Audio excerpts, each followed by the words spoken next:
Estamos aqui hoje dando continuidade ao estudo da Divina Comédia com o historiador, psicanalista Ronald Lopes. E hoje, né, Ronald, hoje é o segundo encontro, mas eu gostaria que você falasse aqui pra gente mais do teu percurso.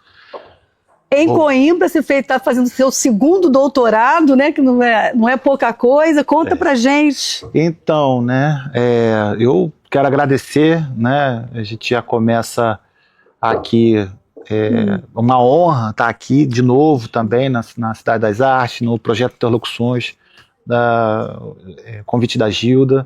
Então, assim, eu fico muito feliz de estar aqui com vocês, para a gente conversar um pouco. Então, a gente entrou na Universidade de Coimbra a convite de um professor, né, o professor Dr. Brian Kibuka, que também acaba de ser meu orientador também, junto com o professor Martinho Soares, lá da Universidade de Coimbra, onde a gente passou em primeiro lugar, né, no processo seletivo. Você passou, né? Exatamente. Não, você que passou, não foi a gente passou. Que isso? Um afago é esse, Ronald? Eu sempre ando, eu nunca ando sozinho, né, Gilda? Eu sempre ando com uma coletividade muito grande. A gente tem um coletivo, né, de psicanálise, educação e cultura, que é onde a gente coordena junto com o Jairo Carioca. E também a gente acaba de fundar também a Escola de Psicanálise Periférica, a Escola de Psicanálise da Escuta Periférica, e que é uma escola de psicanálise totalmente online.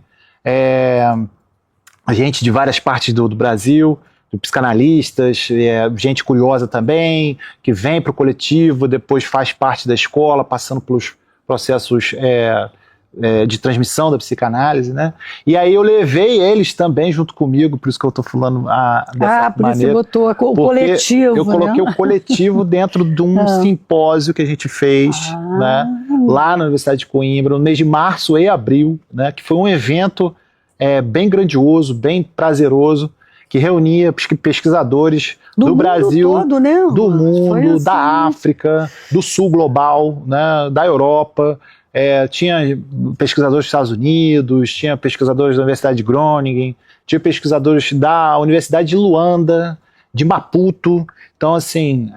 Porque deixa eu te falar, o teu primeiro doutorado é sobre a morte na África, né? O primeiro doutorado foi uma tese que a gente fez em Angola, no cemitério do Forte de Santa Rita, em Moçambique, no sul de Angola, a partir de 1849, século XIX, né? E ali a gente recolhe os livros de óbito, casamento e batismo da igreja de Santo Adrião, que era uma paróquia, né?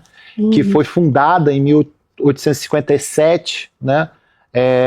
Tinha o José de Aragão, que era o líder de colonos que veio daqui do Brasil, né? E levou os seus escravizados de Recife, né, por conta da Revolução Pernambucana que estava ocorrendo na época, para Angola.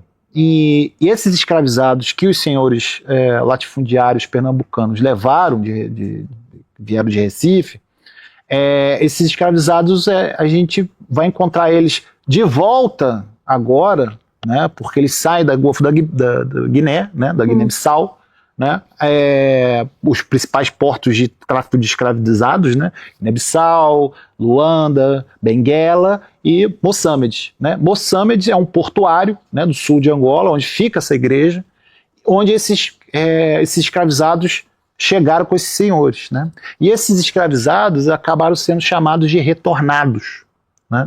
Por quê? Porque eles saem do continente africano, vai para Recife e depois retorna, não no mesmo lugar, mas a morte, o que tem a ver isso tudo com a morte? A morte, porque quando esses retornados eles chegam em Moçambique, eles vão inventar uma forma de sepultamento com uma escultura que acaba os outros povos que estão naquele local assistindo toda essa história que eu estou acabando de contar aqui, de Umbali. O que é Umbali? Não só essas esculturas, mas também os próprios retornados serão chamados assim, dessa forma. Umbali é aqueles que andam com brancos, mas na verdade eles eram negros, né? E aí, quando a gente vai revolver mais um pouco essa história, os povos locais, dentre eles os Wakuyama, o Kuvali, né, vão dizer que eles são brancos não é por conta da cor da pele, eles são brancos por conta de falar o português e se vestir roupa, né, calça. Interessante, né? Mas vamos perder o nosso, né?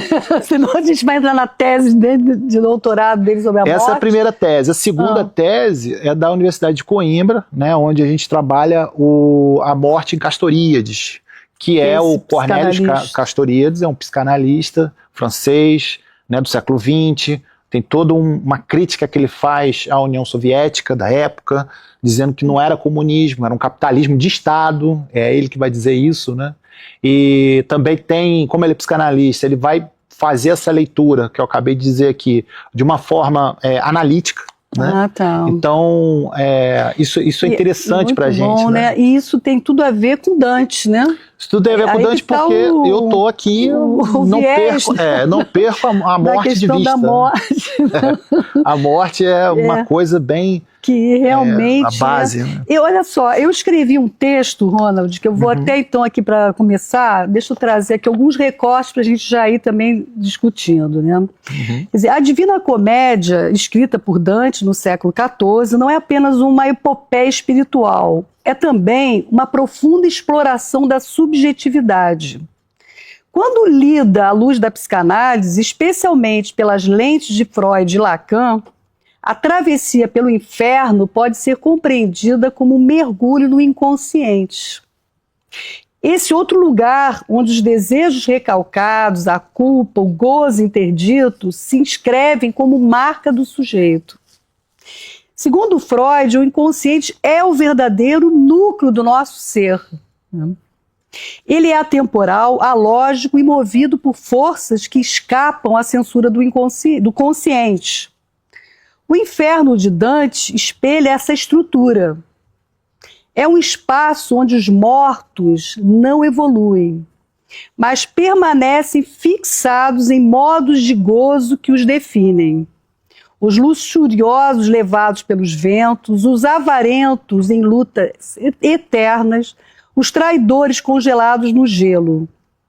Esses castigos não são apenas punições morais, mas encenações de uma repetição, aquilo que Freud chamou de compulsão à repetição, como se o sujeito estivesse condenado a reviver a cena originária do trauma sem saber o porquê. Eu trouxe esse recorte aqui, em cima do que você está falando, né, para trazer para a psicanálise, essa questão da morte, né? Quer dizer, como Dante interpretou, quer dizer, o que Dante fez na obra dele, que ele, de fato, ele coloca, né, Ronald, assim, como se ele fixasse o momento da morte e construísse toda a obra dele em cima disso, né, desse momento final da morte, né, essa fixação aí. O que acontece, Gilda, a gente quando olha para a Divina Comédia, a gente olha... colocando a morte como na centralidade, né? Aquilo que eu sempre falo isso, né? Aquilo que é periférico, aquilo que está na margem, ninguém quer saber da morte, né? Hoje, assim, a gente sempre pensa em ganhar, o tempo todo é só ganhar, acumular, superar, né? Esses significantes todos estão circulando hegemonicamente na cultura, né? E aí o que acontece? Quando a gente se depara com Dante, a gente vê um movimento completamente inverso, dizendo, olha, a morte é uma questão, a finitude é uma questão, e ela está passando ao largo, vocês não estão se preocupando com isso não, né? Vocês acham que vocês vão viver eternamente, e a única pessoa, do ponto de vista psicanalítico, né, que não pensa na morte é o infantil. Né? O infantil é aquele que... se acha eterno, né? Que ele está ali no que não tem... pensamento mágico, né? Exatamente. O infantil aquilo que estrutura, né? que fundamenta, né? Que está entranhado na psique humana, que você não pode se livrar disso. Da infância você até consegue se distanciar, né? Mas do infantil não. O infantil mora, habita no corpo, né? O infantil ele se apresenta, o infantil ele fala, ele faz gestos, ele performa, ele produz saberes, emoções, né? Então, a neurose é infantil, a sexualidade é infantil. Exato, exatamente. A constituição subjetiva se dá lá na infância, né? Exato. E é exatamente nesse infantil é que e aí a gente está num lugar cristão, porque a gente está falando de Dante, Sim. né? Mas que esse esqueleto cristão, né, digamos assim, esse esqueleto cristão ele é recheado de coisas pagãs. Então o Dante ele vai tudo girando em torno da morte. Então o Dante vai pegar a mitologia pagã, grega, a mitologia romana, vai colocar na obra, vai pegar a Bíblia, obviamente, sim, né? Sim, vai jogar na obra, tudo girando em torno desse buraco finito que é a morte, né? Esse buraco, quando eu falo buraco, é no sentido de que você é enigmático. O que é a morte? E você sabe que na psicanálise você não tem uma representação da morte, não tem um significante sobre a morte, assim como não tem também sobre a vida, assim, o nascimento e morte, né? O Lacan vai falar isso. Nascimento e morte não você tem, não tem Deus, não tem uma representação, fé, não tem representação, morte, não tem representação, o feminino. Não tem representação. Então todas essas coisas elas escapam à ideia. A ideia não comporta. Por isso que a gente, no diálogo com a filosofia, por isso que a filosofia se interessa tanto para a psicanálise, porque a filosofia ela pega as ideias, né, ela recolhe da história, pensa sobre isso e produz ideias, né? Mas a psicanálise não se rende a isso, né? Sim, a psicanálise vai além das ideias. Então, sim. assim... desconstrói também muita coisa da filosofia. Desconstrói, né? Ela vai produzindo também ajuda, também, ela produz saberes que, olha, eu acho que você está precisando de um significante aqui, pega e toma a filosofia. E aí ela, tá, esse aqui mesmo, me ajudou bastante. E vai embora, e vai embora. É assim que funciona. Né? Não, e me diz uma coisa, assim, nós estávamos falando sobre o ciclo nono, né, ali eu achei tão interessante, do inferno, fala pra gente. O inferno, ele tem, são círculos, né, 3, 3, 3, né, você pega uma primeira etapa, 3 círculos, depois tem um interregno, um intervalozinho pequeno, depois mais 3 e outro intervalo e mais 3. Tá. Compondo os 9 ciclos infernais. Né? Mais ou menos isso. Na semana passada a gente falou sobre toda a obra como um todo e estruturou isso. Isso. Né? Falando do inferno, do purgatório e do céu. Nos 3 últimos círculos, né? 7, 8 e 9, aí a gente estava conversando sobre o 9º círculo. O 9º círculo do inferno, lá no canto 32, né? Já 32, 33, que 33 é o último, existe uma cena para os traidores. Né? Para os traidores, Os traidores. Né? Os traíra, os que não são leais, né? Os que perderam a fidelidade, né? Os que traíram, né? Porque assim, não confundir traidor com um simples infiel, né? Infiel está nos círculos lá para cima, nos 3 primeiros. O adúltero não é um traidor aqui, na nossa obra aqui. Né? Não, o adúltero está lá para cima. Né? Porque o traidor aqui, a coisa é mais... é um negócio mais grave. Né? E aí os traidores aqui bem no sentido político da coisa. Por quê? Porque você pode pensar o seguinte, antes da gente prosseguir uma informação aqui que eu estou lembrando, que é o seguinte: o Dante, em toda a obra, a gente assistiu o Papa agora, né? Isso é importante dizer, a eleição do novo Papa, né? Baseado no Papa Leão XII, né? E agora é Leão XIII. Mas na época de Dante, o Dante vai colocar 3 papas no inferno. Bonifácio, né? Como Um deles é chamado de Bonifácio, que é o Papa do tempo dele. Ele bota lá no inferno. Ele bota lá no inferno de virar de cabeça para baixo. Virado de cabeça para baixo. Virado de cabeça para baixo. Dentro de uma vala até a cintura de perna pro ar. Já pensou, gente? Exatamente. E bota um papa no purgatório e nenhum no céu. Não tem Papa no céu. Né? Então isso é uma crítica muito voraz. Voraz. Né? Dentro pro sistema da época. Então, assim, uma obra... Porque a gente estava falando até da questão, no alemão, a palavra em alemão, que é a mesma, né? Tanto você ficar de pé e só. É a mesma palavra no alemão. Né? Eu achei isso muito simbólico também, quer dizer. E aí você lembrou desse círculo. Foi isso, né, que a gente estava conversando. Foi isso, porque nesse círculo a gente tem muita ambiguidade, né? Que é isso, ficar de pé e ficar só, né? Há uma ambiguidade do abandono, mas é um abandono que de alguma maneira você está ali em pé. Você tem um abandono e tem que ficar de pé. Então essa ambiguidade fundida dentro do Allerheim, que é a palavra que você tinha... e ficar de pé? Que é o ficar de pé. Lá, aí a gente acabou, eu falei, Gilda, eu acho que isso tem a ver com o nono círculo, no círculo infernal, onde estão os traidores, onde a pena deles era andar eternamente sozinho, de pé, de cabeça, de modo que a cabeça você encostava o queixo no peito, e de modo que quando você faz esse movimento, você quase que fica de cabeça para baixo. Se você chorar, você vai ver que a lágrima corre para cima, né? Ao invés de correr para baixo. E ali você tem eles estão chorando. E ao contrário do que você imagina no inferno, e a gente falou isso semana passada, no inferno não tem fogo, né? É gelo. O inferno de Dante é gelado. Né? A descrição de Dante no original dá a impressão, a gente fica com essa impressão de que não tem quando você, no frio, você solta o ar assim, faz um bafo, não solta o ar, né? Sublimado o ar, né? Não tem vapor, né, de ar.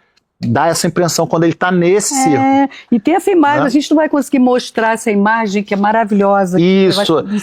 Atrás dele aqui de Virgílio e Dante. Olha que coisa sensacional. Essas são pinturas do Gustave Doré. E aí... Peraí. Deixa eu botar aqui. Do Gustave Doré, que é um pintor do século XIX, e tem o Virgílio e Dante, e aí do lado esquerdo, aqui meu lado esquerdo, né, aqui da figura, tem eles em pé. Tem eles em pé ali, de cabeça bem para baixo, assim, chorando. Quase que se afogando. Chorando no Lago Cócito, né? Ou Cótito. Né? Cótito é um lago da época do Dante e tal, mas esse lago também ele está... porque eles estão andando em círculos, né?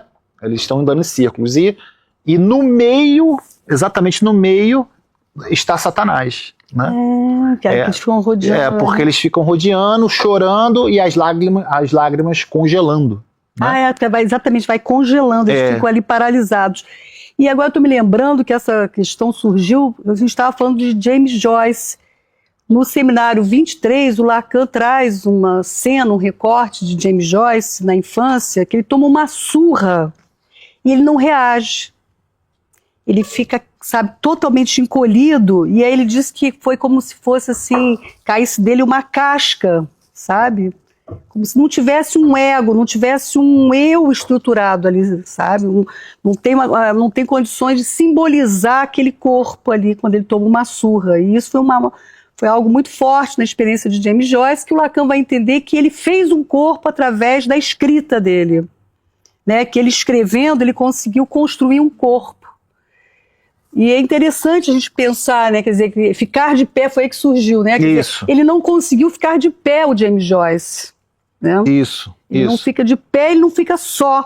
E aí, conversando também num grupo, surgiu isso, quer dizer, a Nora, a esposa dele, fez com que ele pudesse ficar de pé. Né? Através da esposa, ele tem esse suporte aí, que ele passou a vida toda dele dependendo de Nora. Né? Quer dizer, que conseguiu suspendê-lo, sabe? Isso. Aqui no inferno, nesse nono círculo, as almas estão chorando, as lágrimas estão congelando, e o Dante, ele fala que choro, é como que se fosse um choro preso, Um choro que não é um choro que você expressa, que você bota pra fora. É um choro que não tem... Contido ali, uma coisa mais... não tem catarse, né? Não tá catarseado, né? Você não tem aquela coisa que... não tem isso. A pena, os apenados são aqueles... Eles estão sofrendo... ali eternamente rodando, no frio, congelado... chorando lágrimas de gelo, mas não tem expressão, né? Tá preso ali, né? E o Satanás também tá chorando, né? Também chora junto. Porque ali quem está produzindo o gelo ali são as asas que tá batendo, né? Então ele tá condenado a bater as asas e ficar ali congelado da cintura para baixo, no iceberg, né? E chorando junto com esses apenados, enquanto os apenados choram, né? E o Satanás chora alternadamente, não é junto, mas é separado, né? Estão juntos no mesmo ambiente ali, que é o círculo, não no círculo, né? Mas no chorar tem hora que o Dante escuta o Satanás chorando e tem hora que ele escuta os apenados chorando. Que coisa.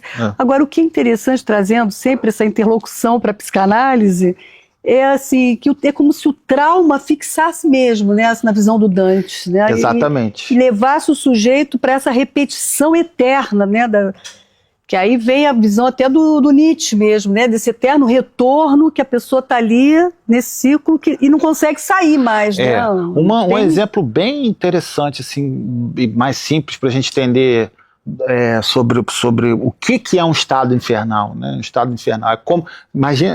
Tente imaginar você ficar ali eternamente repetindo o mesmo movimento, sabendo que aquilo é o movimento repetitivo que não tem saída. Não tem saída, que você vai ficar ali todo eternamente. dia você sai de casa, você vai pegar o mesmo ônibus, você vai pegar o mesmo passageiro, os mesmos passageiros, o mesmo motorista, você vai pagar a mesma grana, sabendo que você vai fazer isso todos os dias eternamente na sua vida, com sol escaldante, não tem saída, não tem ar-condicionado, não tem nada. Você vai ficar naquela repetição ali eterna, né? Eternamente. É isso que ele faz na obra, então, né? Assim, exatamente. Que ele falou da vez passada, né? Não tem esperança. Isso aí. Eu lembrei do Lacan, né? Quando o Lacan fala que ele falando com os psicanalistas, né, dentro desse contexto, os psicanalistas ali meio que pressionando ele, né? Falou, não, mas como é que é isso? Querendo saber ali. E ele, vocês não vão alcançar, não. Eu vou fazer o seguinte. O que está acontecendo aqui, eu aguardo, mas eu não espero nada de vocês. Mas é dentro desse contexto, né, que os psicanalistas estavam ali. Não, mas como é que é isso? Como que você faz? Não, isso aí está errado, ou dando uma interpretação equivocada, né, assim, uma interpretação enganosa. Aí o Lacan, não tem jeito não, eu não espero nada de vocês, eu só aguardo. Então é mais ou menos isso, né? Mais ou menos isso. Dentro disso. Agora, o objetivo hoje é da gente chegar no purgatório, né? Vamos tentar. Vamos ver se vai dar também. Tem muita coisa no inferno. Exato, né? Tem muita coisa aqui. A gente falou de várias coisas, né? Porque, inclusive, esse nono círculo é muito interessante. Eu estava trabalhando ele já faz algum tempo e, enfim, ficar no centro no centro da Terra, que é o centro da Terra, o inferno está no centro da Terra.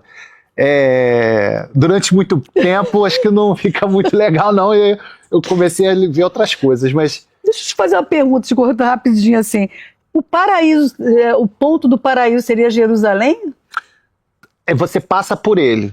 Passa Jerusalém, está em cima, passa por ele.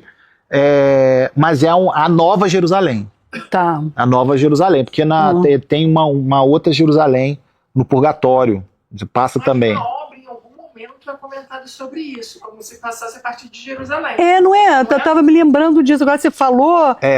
Fiquei pensando. Você tem esse espectro, tem espectral, tem uma localização. Algo em torno de Jerusalém que ele coloca o Dante, né?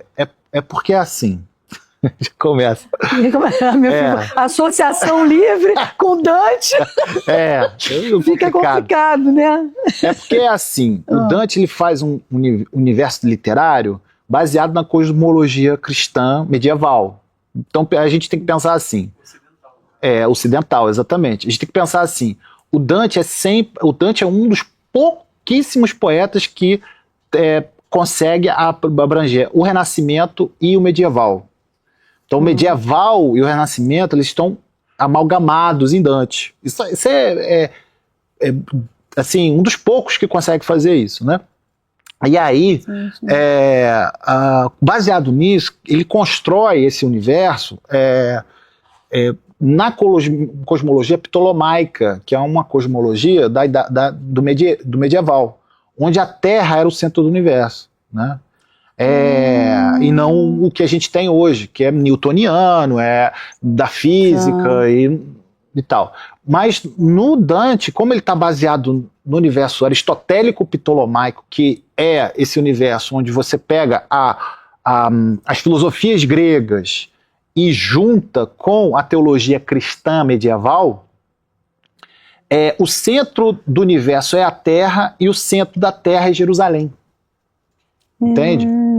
Então Jerusalém, ela é a metade de todo o universo em Dante. É metade, né? O ponto é o centro, o ponto aqui distante, é o epicentro, exatamente. É o epicentro de todo o universo. Então, assim, por quê? Porque ele está justamente baseando nos círculos concêntricos, são círculos fechados dentro do universo ptolomaico, né? Tem toda uma marcação do tempo, né? A gente não pode perder de vista que ele realmente foi um homem medieval, né? Sempre... Isso é fundamental, mesmo na obra. A gente precisa também entender que o medieval não é a Idade das Trevas. Não é a Idade das Trevas. Isso aí foi uma tradição criada, enfim, com o objetivo de apagamento, até inclusive, da cultura medieval, que você tem a criação das universidades, por exemplo, europeias. Uma das primeiras universidades, tudo bem que uma das primeiras universidades no mundo é marroquina, né, século VIII, Marrocos, né, Rabat. Mas na Europa você tem várias sequências de criação de universidade, uma delas, por exemplo, que tem 700 e poucos anos, 720 anos, quase perto do tempo do Dante, é a Universidade de Coimbra. Ah, sim, que você esteve lá. A Universidade de Coimbra é uma das mais... Que é uma referência hoje também, né? Sempre foi, eu acho que nunca perdeu, inclusive. Não, muito referenciada pela Escola de Arte. A Escola de Artes de Coimbra é uma coisa referenciada, uma referência muito grande, fundada por jesuítas também, né? Então você tem toda uma pedagogia jesuítica incutida ali na Escola de Arte de Coimbra. Isso eu estou no século XIII, século XIV, né? Ela pega esse caldo cultural, ela vai estudar Dante também. Então, assim, as universidades, elas são um legado do medieval. Uma outra coisa que a gente tem que entender também é que as igrejas góticas, né, o gótico que retrata a teologia cristã, que você tem na arquitetura gótica, você também tem o Dante está inspirado na arquitetura gótica, né? Ele traz essa arquitetura e embute no universo literário dele. Então, assim, também não pode perder de vista porque os tímpanos, né, catedrais e toda essa arquitetura gótica italiana, né, é legado do medieval. Uma terceira coisa também que a gente não pode perder de vista são as artes liberais. As artes liberais, elas são, digamos assim, matérias fundamentais para a educação medieval. Então você tem assim, a educação medieval ela é dividida em dois, o trivium e o quatrivium. Né? O trivium, você tem ali gramática, retórica e oratória, né? E o quatrivium, que são as outras disciplinas que eu não vou lembrar agora, porque a minha cabeça já está puxada. Mas assim, são 7 artes liberais, né? E isso funda a educação medieval. Então, assim... Mas isso tem a ver com Dante também? Isso eu não entendi. As 7 artes liberais também estão... Está tudo na obra de porque a gramática que ele usa é medieval, né? Que é uma das 7 artes liberais. A composição, a oratória, né? Esses efeitos sinestésicos, né? Esses sons, o inferno tem barulho, né? Tem asa batendo, tem gente gritando, tá fedendo, tudo isso é medieval, entende? É uma barulheira danada, é um negócio bizarro, não é esse silêncio que está aqui hoje, entendeu? É um negócio que não tinha saneamento básico, no medieval você não tinha banheiro, né? Os banheiros eram o quê? Na rua, você joga, vocês faziam necessidade e jogavam no meio da rua, no meio do rio, né? Então, assim, isso traz, por exemplo, para cá, o rio Cótito, né? O rio Cótico, o rio Esfinge, todos esses rios, eles são lamancentos, não é à toa, né? Então, assim, tá lá, tá tudo lá. Então ele vai trazendo. Vai incorporando tudo isso na obra. Vai incorporando tudo isso na obra. Então, assim, não pode perder de vista também, vocês são ótimos, vocês me implicam, eu vou embora. Eu tô falando. Que é o seguinte, Gilda, às vezes a gente pensa que o Dante está lá igual psicografando, né? Senta e vou escrever a Divina Comédia psicografando. Baixou. Que dá a sensação de que ele deu uma chegadinha no inferno, pelo menos. Não é isso. Para poder descrever isso tudo, né? Não é isso. Tem uma materialidade grande, o Dante não parava em cidade nenhuma. Não parava, ele vai morrer na Ravenna. Foi exilado lá e ficou lá até a morte, né? Apesar dele ser florentino, ele não fica em Florença. Então isso também é importante. Ele não fica na terra natal, apesar de querer voltar e não poder. Mas ele não fica parado. Então a cultura, ele é muito inserido na cultura dele. Então ele está sempre ali se metendo nas questões políticas. E está sempre ali recolhendo caldo cultural, elementos culturais. Então a riqueza, os recursos que ele tem literário não são recursos sedentários, não são recursos fixados, né? São recursos moventes. O tempo todo ele está... Por que aparece um monte de cidade aqui em Dante? Tem várias... O tempo todo você tem lá os rios, né? Você tem outras cidades, você tem a Toscana, você tem o Nápoles, você tem a Sicília, né? A Sicília já é mais ao sul, mas assim, de Roma para cima, Dante viu tudo que vocês podem imaginar, né? Que no norte da Itália, o sul ele não vai não, por quê? Por quê? Porque o couro tá comendo para luta política, né? Vocês têm o Ghibellinos no sul, então ele não vai para lá que ele sabe que vai ser morto. Né? Então, assim, tem toda uma trama que a gente tem que entender que ele não está parado no lugar, ele está o tempo todo em várias cidades ao mesmo tempo, e por isso essas cidades aparecem aqui, e por isso essa obra. Né? Então, a gente precisa localizar isso melhor também. A gente falou, aí voltando lá para o centro da Terra, que eu estava... Centro da Terra é o inferno, né, gente? É o centro, que é assim, o centro do inferno é onde está Satanás, que é o último círculo, né? Onde está Lúcifer, né? Para ser mais preciso. E Lúcifer está lá batendo as asas e Dante e Virgílio estão lá, as almas penadas estão chorando o gelo, a gente falou isso aqui, né? Gelo que pinga de cabeça para baixo. Dante e Virgílio, então, eles caminham, eles descem para escalar. Então isso a gente também discutiu, não sei se você lembra, onde eles descem, né, para escalar. O que é isso? Né? É o ponto onde não há gravidade, né? Não existe gravidade, é o ponto de inversão da gravidade. Porque eles vão fazer um looping, né? Um looping e para poder sair. Quando eles fazem esse looping para poder sair, quando eles descem deslizando no corpo de Satanás. Eles não fazem isso em contato com a pedra rochosa. Porque assim, ó, peraí. Coisa complexa, né, gente? Não é uma coisa simples, até da gente entender, né? Como é que a gente vai pro purgatório? Exatamente, eu tô querendo aí. Vamos ter que aprender esse caminho aí, Ronald. Porque assim, o que acontece?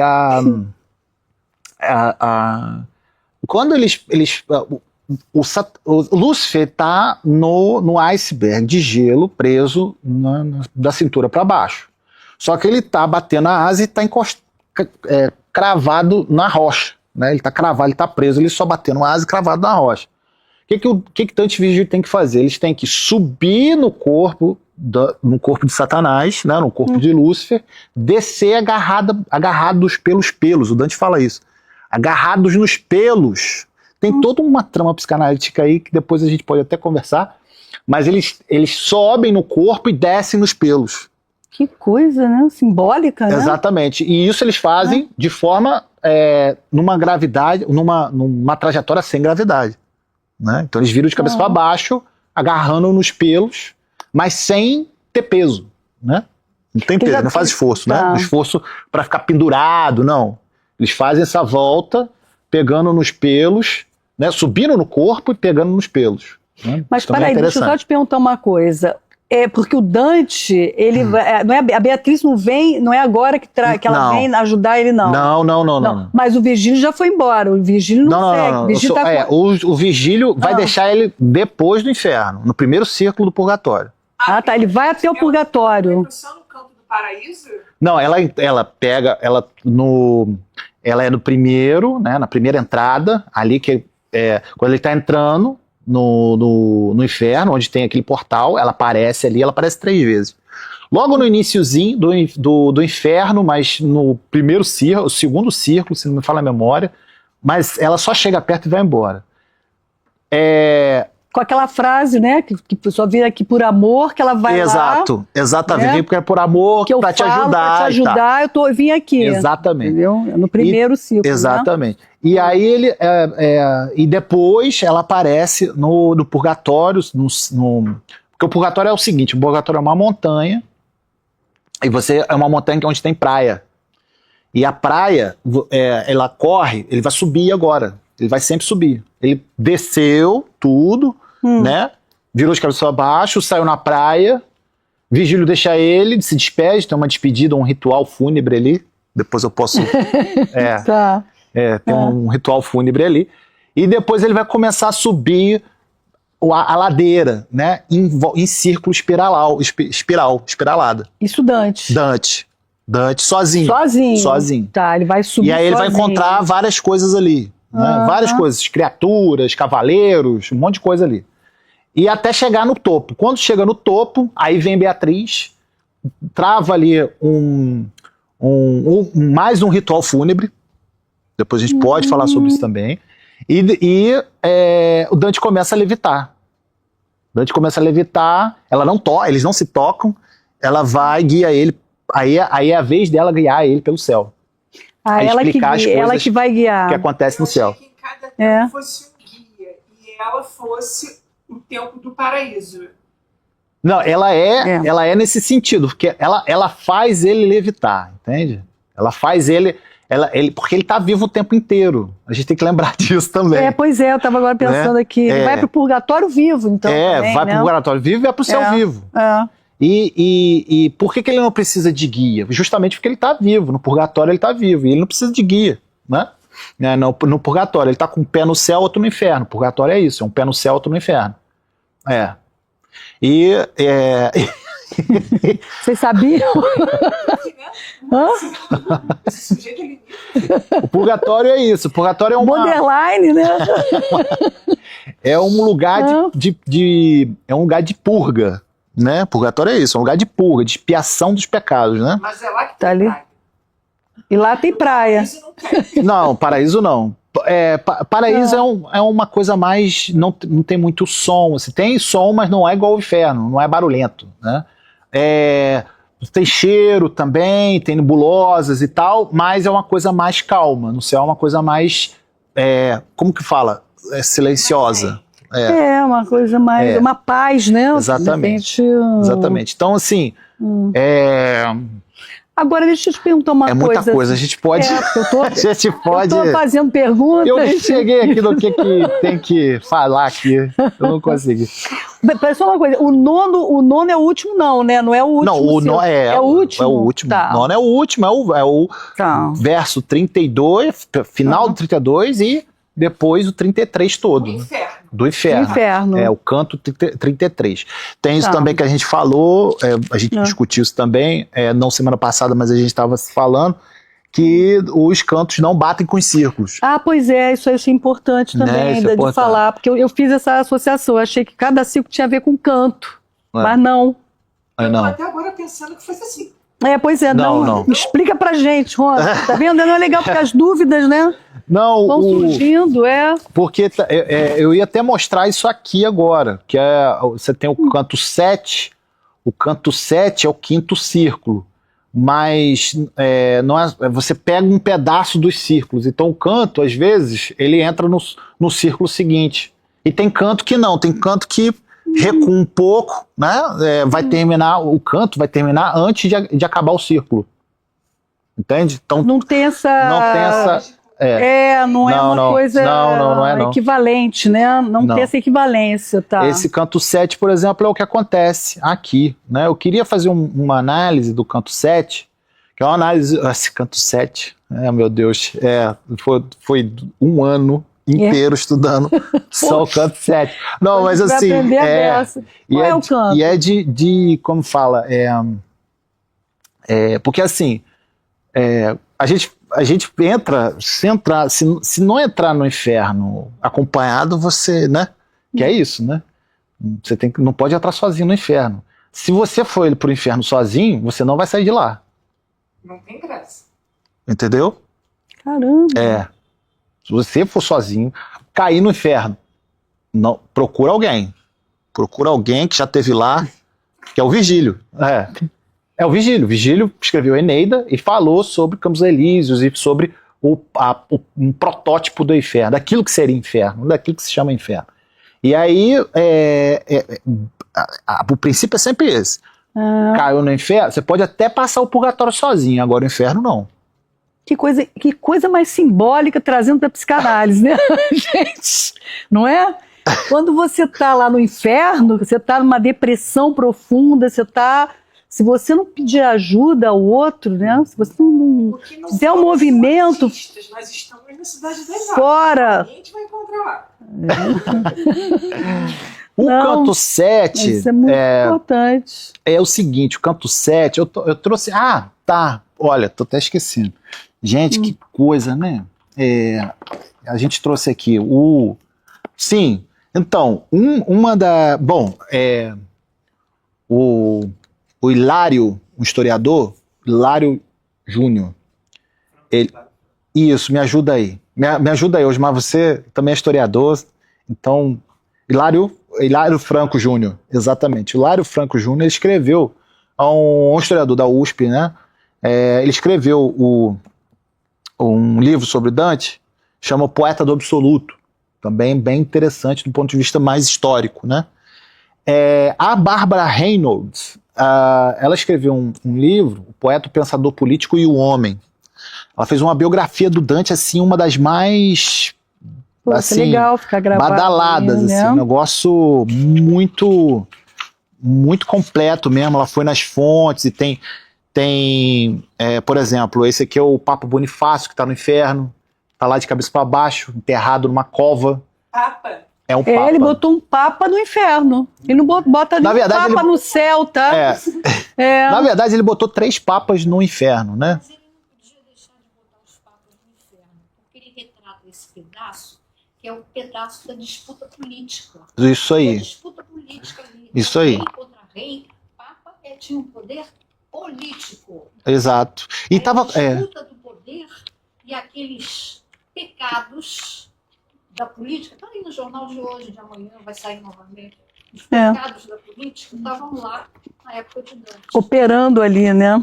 Exatamente. Uma das interpretações da Divina Comédia é que a Divina Comédia, limpadíssima, é uma peça política. Já ouvi falar. Vai para o inferno. Você vai para o 7º ciclo. Você fez tal pecado. Qual é o critério? É o critério moral. Sim. Então ele bota as pessoas no círculo do inferno em função de situações morais. O homem da época dele, né? também, né? Da época desse, ele não podia viver na cidade dele por questões morais, políticas. perseguidas. Ele foi exilado. Vamos ir logo, você vai embora, exatamente. Isso mudou. Eu não quero saber de você. Ele viveu isso. Isso. E é disso que se trata ali também, né? De disputa política. E outra coisa que eu fiquei pensando também, o poeta do absoluto, que também é da época, né? Essa visão absoluta também, né? Como se não tivesse furo, não tivesse...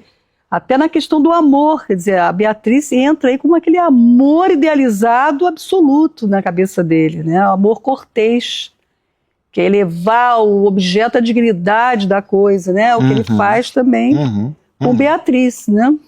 Então, eu vou até passar aí, Tá, só para... Eu nem Ela explica ali, por Bárbara exemplo, Reynolds, exatamente poeta isso que você estava político e o falando. homem, Poeta Ela- pensa no político e o homem. Isso. Deve ser bem interessante E ela mesmo. estava falando, a Bárbara fala exatamente isso, que o Bonifácio, Bonifácio VIII, estava fazendo simonia. Simonia é o tráfico de influência por troca de poder, né, troca de dinheiro. E por que ele estava fazendo isso? Né? Os guelfos eram completamente antipapais. Esse é o né? cúmplice. E aí meu, sabe? ele está tentando se manter ali no poder para não ser derrubado, mas ele é derrubado, né? Dá um golpe, depois há um golpe no papado, né? O papado você tem... Hoje a gente assiste o conclave, mas existiam papas que foram derrubados por golpe político. Que é, no caso, na época de Dante. E aí o Bonifácio está tentando se segurar ali de qualquer maneira. E aí ela fala exatamente isso nesse levantamento, né, de fontes que ela faz. Então é uma narrativa excepcional, a Bárbara. O canto 7, ela fala do canto 7 também. O canto 7, o que acontece aqui, né? Voltando aqui pro inferno. Vamos ver se a gente consegue passar isso aqui. Chegar no purgatório. Eu acho que... É o nosso objetivo hoje, viu, Será gente? que a gente consegue, Gil? Também se a gente não conseguir, não tem problema, fica para próxima. Porque... A gente vai adiando, até chegar no paraíso. Vocês me ajudam aí, porque... A proposta não seria essa? A nossa- Eu achei que o último encontro fosse o paraíso. Mas de repente a gente vai adiando, entendeu? A gente vai adiando, não tem problema nenhum. Eu estou muito interessada nesse estudo. Pois é. Boa. Então, no início do canto 7, o Dante, ele, junto com o Virgílio, ele chega ao quarto ciclo do inferno, né? O quarto círculo esse quarto círculo acaba se deparando com um demônio chamado Pluto, né? E Pluto é uma figura romana que habita o submundo, o inferno romano, digamos assim, entre aspas, né? Que ele é o guardião infernal da avareza, Olha. lá no mito romano, né? E aí ele grita ele grita um enigma.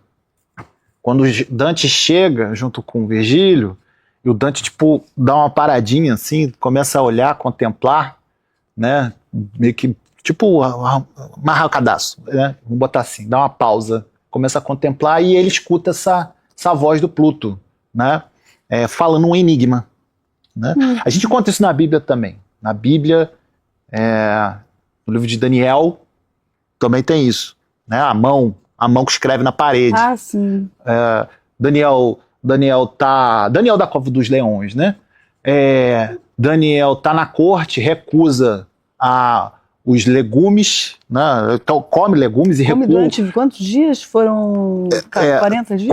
Não, ele recusa o banquete do rei, do profeta Daniel. Ele recusa o banquete do rei e se alimenta. Ele está na corte, né? Ele está na corte e cativeiro, né? No cativeiro babilônico, né? Assírio, na verdade. E aí ele recusa o banquete que o rei deu para a elite que está cativa lá na Babilônia. E aí Daniel fala: não, eu não vou comer esse banquete, não quero. E vai comer legume, né? Vai comer cenoura, né? E aí É uma dieta que ele faz. É uma né? dieta que jejum, ele tem uma renúncia ali. Uma né? renúncia. E aí, renúncia funcional, viu? E aí o que acontece? Ali aquela passagem é sensacional. Eis que aparece, aí as pessoas se banqueteando, Daniel já retira da cena, as pessoas ficam bêbadas e lá pelas tantas, à meia-noite, aparece uma mão, do nada. Do nada aparece só uma mão, igual a mão do Família Adams, né? Escrevendo na parede, Tekel, Tekel, Parzim. Mene, Mene, Tekel, Parzim. Que é uma frase enigmática, uma frase persa. E aí ninguém consegue traduzir, chama o Daniel para poder interpretar aquele enigma. Né? Antes do sonho, isso. Isso né? antes do sonho. Né? O sonho de Nabucodonosor, capítulo 3, mas esse enigma é mais à frente, mas você pode localizar ele antes do sonho, sim, porque o livro de Daniel ele não está na ordem cronológica. Né? E aí, quer dizer o quê? Voltando para cá. Agora eu quero saber essa mão aí que escreveu, o que ela escreveu? Tô interessada. O Mene, Mene, Tekel, Parzim é uma interpretação que se dá, uma interpretação judaica, em que o reino vai cair, o reino babilônico vai cair, não vai se sustentar. Né? Os seus dias estão contados, o seu reino vai cair, acabou pra você. Pô, vai cair nada, pô, eu tô bebendo aqui, enchendo a cara, comendo parro, não vai cair nada. No dia seguinte, o texto diz isso, né? À noite, né? À noite vem os persas e mata todo mundo. Mata geral, mata o rei, mata todo mundo. Por que eu tô falando isso aqui? Eu não sei, mas assim... eu lembrei do enigma. Eu lembrei do enigma, do enigma que o Pluto, né, fala para Dante, que Dante está lá no inferno contemplando, bolado com o negócio, né? Caraca, o que é isso aqui? Né? Esse quarto círculo infernal. E o Pluto fala, olha, Pepe Satã, Pepe Papa Satã Alepei. Ele fala uma frase enigmática. Um livro do Humberto Eco com esse título. Exatamente, exatamente. Por Quer isso dizer, que eu isso, gente? então, vamos lá. Eu comprei o livro, não li. O enigma me pegou, eu comprei o livro, tá lá. Pape Satã, Satã Lepei. Começou Pluto com a voz rouca e grutural. Então você cria eco, né? E aquele sábio gentil que tudo sabia disse para me confortar, não te cause dano. Tem um sábio que está condenado aqui que é avarento, né? Ele acabou parando aqui nesse círculo. Eu vou chegar lá. Virgílio o silencia com autoridade. Fica quieto, para de falar essas asneiras, né? Não é assim. Eu estou mandando você ficar quieto, né? Reafirmando que a jornada de Dante é guiada por um poder mais alto. O Pluto estava amaldiçoando Dante. Para Dante ficar no inferno. Para Dante ficar fixado ali. Né? É uma figura demoníaca e você sabe lá que tem o escrito do Freud sobre do século XVII, né? O demônio do século XVII, né? Esse é um texto muito interessante. É um mistério com o homem, né? Exatamente. Que o demônio toma o corpo dele, ele se transforma em mulher e vai parar numa igreja. Os padres acolhem ele, sabe? Isso, era muito comum isso no século XVII, né? Você ter essa neurose demoníaca do século XVII. Isso. Né? É um texto do Freud. Exatamente. Que ele vai e aí, Dante é guiado por um poder mais alto, né? O Virgílio fala isso. Os dois seguem e encontram as almas dos avarentos. Né? Então, mais à frente tem os avarentos e dos pródigos, que é aqueles que em vida acumularam ou desperdiçaram bens materiais de forma desmedida. Aquela pessoa que pega a comida assim, come um pouquinho, não quero mais não, joga no lixo. Né? Pessoa que pega desperdício. A laranja, isso aqui tá horrível, joga fora. E a pessoa que vai... joga fora e compra outro. Pessoa que... Né, meu pai fazia isso, né? Meu pai, não exatamente isso, mas é muito engraçado que minha mãe fazia isso, o meu pai não. Meu pai consertava coisas, né? Então ele reciclava coisas. Então, tipo assim, ele era um reciclador e minha mãe era pródiga, que ela desperdiçava, velho. E ele ia lá consertar. E ele ia lá consertava, né? Cada grupo, que é o avarento e o pródigo, empurra um grande peso circular e, ao se encontrarem por meio dos seus percursos, acusam-se mutuamente. Por que guardas? Por que desperdiças? Então, por que eu lembrei do meu pai e da minha mãe? Né? Porque era exatamente isso, o pródigo e o avarento. Um que guarda demais e o outro que desperdiça, e o outro que desperdiça demais. Né? Agora, Ronald... O avarento é que conserta as coisas. O pródigo é aquele que desperdiça. Mas em termos de pecado, né, o maior pecado seria o desperdício. O desperdício, não, na verdade, assim, o desperdício, tanto o desperdício quanto o avarento, eles estão no mesmo lugar. Tá. Mesmo círculo. Do Dante, tá? Eu tô falando do Dante. Não, eles estão no mesmo lugar, eu tô falando assim, né, pra você entender, mas o desperdício e o que desperdiça muito e o que é avarento, eles estão no mesmo lugar. Não tem, aí nesse âmbito, você, inclusive, a diferença de penitência para um e outro é mínima. Isso também é bem interessante, porque são as polarizações que, na verdade, se encontram, né? Exato, exatamente. Os extremos que se aproximam, né? E aí, quem que o Dante vai encontrar ali? Né? Dante reconhece muitos eclesiásticos, que são padres, clérigos, galera da igreja, né? O que escandaliza e denuncia a corrupção da igreja, essa galera ali. Quer dizer, em vida, os caras falavam, olha, a igreja rouba, a igreja mata, a igreja é avarenta. Esses caras estavam lá no inferno. Por quê? Por quê? Porque tem uma questão interna, que é o seguinte, eles estavam falando isso, apontando, né?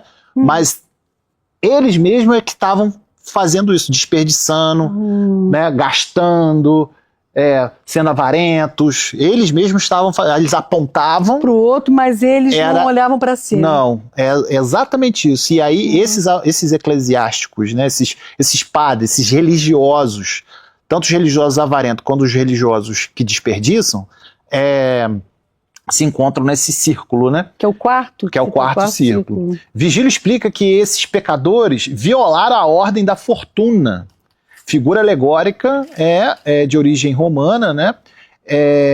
Em que essa fortuna, o que acontece? O erro dos condenados foi resistir a esse fluxo, quer dizer, a fortuna de origem romana associada à deusa da sorte, mas que Dante reinterpreta como potência angélica encarregada por Deus por redistribuição dos bens terrenos.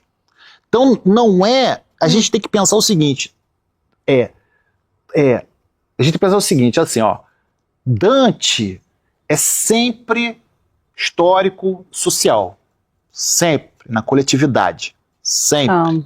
Então, essas e é muito figuras, cristão nesse sentido, né? Porque Cristo também estava sempre visando o coletivo, né? Então, sempre numa perspectiva comunitária, sempre numa perspectiva em relação uns com os outros, sempre, o tempo todo. As figuras aparecem aqui, mas elas não podem ser individualizadas. Entende? Entendo. Então, as figuras dos padres, os padres que estavam lá acusando a igreja de desperdiçar, de matar os outros, de ser avarenta. Eles mesmos praticavam o desperdício, praticavam a avareza e não faziam a distribuição desses bens, a redistribuição desses bens. Então, quer dizer, tanto do ponto de vista de desperdício quanto do ponto de vista da avareza. Também, né? Segurar. Exato, quer dizer, ele segurar... O que está acontecendo do ponto de vista político que a Sandra falou? Eu seguro, né, para o cara depender de mim. E fazer E cheio de ideologia por trás, né? Exatamente. Todo agora eu dou, eu desperdiço. Não, toma aí, pô. Toma aí, eu tenho um montão aqui, ó. Toma aí, quer dizer, porque tem uma implicação política ali que ele tá precisando do cara.